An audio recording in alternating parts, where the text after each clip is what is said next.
think I need to do a better job on Twitter. I know a few of our coaches do a really good job with that within the conference, but I think our players, obviously, it's just a different era, right? And everybody uses it, and now it even seems like Facebook. Nobody even really uses Facebook anymore, just when I started to get good with that. We're definitely big on Twitter. We use it a lot for our program. And I posted my picture of my ride on the way up here. And it's something that we constantly think about for trying to build our brand. So our staff, myself, we've kind of invested in that and trying to go with our Seawolves on the Rise has been our kind of trademark, and have used that to try to promote our program with our recruits, with our alumni, so that they kind of have an idea of who Stony Brook is. Well, Phil has a big Twitter page, big following. I'm trying to get my team to He's retweet me. hashtagging. Why are you retweeting my song of the day, guys? What's going on?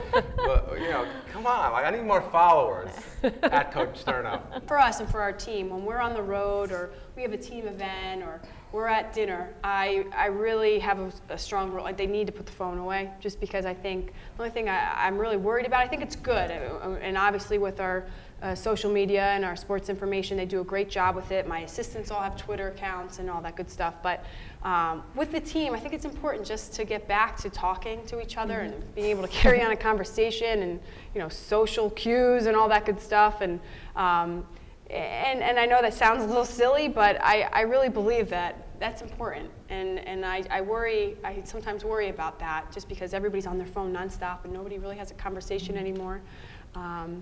But it's good. I think, obviously at UNH we use all those different social medias to get more fans in the stands for recruiting purposes.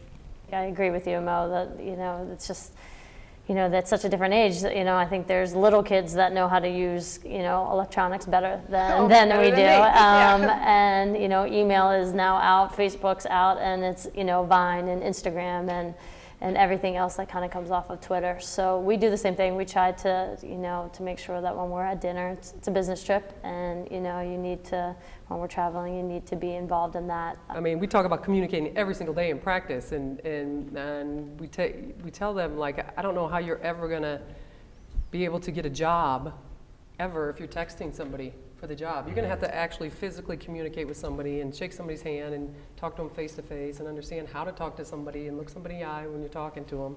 So obviously our university monitors the Facebook and the Twitter and all those pages just to protect them a little bit, but I tell them I don't want their cell phones on in the office. I don't want to see them. I don't want to hear it ring. And if I text you one time and you text me back and I text you the second time, the third time one of us is calling. I can't. First of all, I don't want to keep doing that.